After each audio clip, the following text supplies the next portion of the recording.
हर हर महादेव। श्री शिवाय नमस्तुभ्यं भक्तों। पूज्य महाराज जी ने बताया है कि शिवलिंग पर जल चढ़ाने से हमारे पाप कैसे क्षीण होते हैं और पुण्य कैसे प्रबल होते हैं, जिससे हम दुख से निवारण पाते हैं, कष्टों से निवारण पाते हैं। हर हर महादेव। महाराज जी, आपके चरणों में दंडवत प्रणाम। महाराज जी, क्या शरीर पर आने वाले रोग, कष्ट, मनोकामनाओं की पूर्ति के लिए शिवलिंग और मंदिरों में जो रोग शोक आते हैं, उसके लिए शिवलिंग या मंदिरों में जो टोटके की क्रिया बताई जाती है, क्या उनका कोई महत्व होता है? क्या हमें संकट की निवृत्ति के लिए केवल नाम जप करने से मात्र? ऐसा है कि जैसे हम भगवान शंकर में जल चढ़ा रहे हैं, बिल्व पत्र चढ़ा रहे हैं, बैठ करके हम वहाँ मंत्र जप रहे हैं, नाम जप कर रहे हैं और ये भावना कर रहे हैं कि हमारा रोग नष्ट हो जाए, तो जिस कोटि का पाप से रोग हुआ है उस कोटि का जब आपका जप हो जाएगा तो उस पर प्रभाव दिखाई देने लगेगा।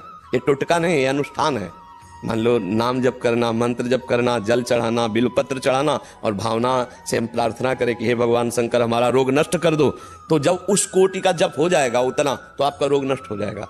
हाँ, ये जरूर है कि उस कोटि का होना चाहिए, जितने को आपका पाप का फल जो रोग आया है उतना जब आपका जप और पुण्य होगा, आप चाहोगे तो उसका फल मिलेगा, तो आपका रोग नष्ट हो जाएगा। क्योंकि भावी मेट सकै त्रिपुरारी, भगवान शंकर में सामर्थ्य है, वो भावी को भी मेट आने वाले प्रारब्ध को भी मिटा देते हैं। तो बड़ी सामर्थ्य करुणा शंकर भगवान में, तो आप ऐसा कर सकते हैं। शिवलिंग में जाके जल चढ़ाना, बैठ करके बिल्व पत्र चढ़ाना, बैठ करके नाम कीर्तन करना, नाम जप करना, तो उससे उसका फल ये मांगना कि हमें निरोग कर दो। तो जितना पाप है उससे जब बढ़कर नाम जप हो जाएगा तो आपका रोग नष्ट हो जाएगा। ऐसा, इसे टोटका नहीं कहते, इसको आराधना कहते हैं, शिव आराधना। ठीक है, टोटका शब्द अलग है, शिव आराधना शब्द अलग है। नहीं, इसको टोटका तो कहते नहीं, इसे जादू टोला थोड़ी कहते हैं, ये तो शिव आराधना के अंतर्गत है। आपको टोटका लगता है क्या? नहीं महाराज जी, आपके पूजा मंदिरों में अगर कुछ और बताया जाता है कि ये पूजा कराओ आपकी मनोकामना पूरी हो। नहीं, कराओ वाली नहीं हम कह रहे, करने वाली कह रहे हैं। कराओ वाले में तो फिर अलग हो सकता है कि भाई इतनी दक्षिणा दो, ऐसा करो वैसा, उस पर हम नहीं जाते हैं। हम आपके करने से कह रहे हैं। आप एकांत मंदिर में गए, शंकर जी में जल चढ़ाया, 4 बिल्व पत्र चढ़ाए, बैठ करके भाव से नाम जप किया, नाम कीर्तन किया, और हे भगवान हमें स्वस्थ कर दो या हमारे परिवार को स्वस्थ, तो हो जाएगा। इसमें किसी के बिचौलिया की थोड़ी जरूरत है। नहीं, अपने सीधे जाओ। और अगर तुम्हें ऐसा लगता है कि रुपया दें और अनुष्ठान कराएं, तो फिर विश्वास करके करो।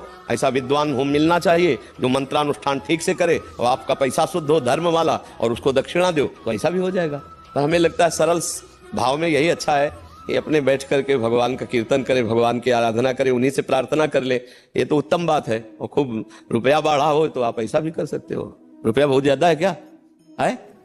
धर्म मतलब अनुष्ठान की बात करते हो ना, तो इसके लिए तो स्वयं जाओ, जल चढ़ाओ, साष्टांग दंडवत करो, अपने शंकर जी है।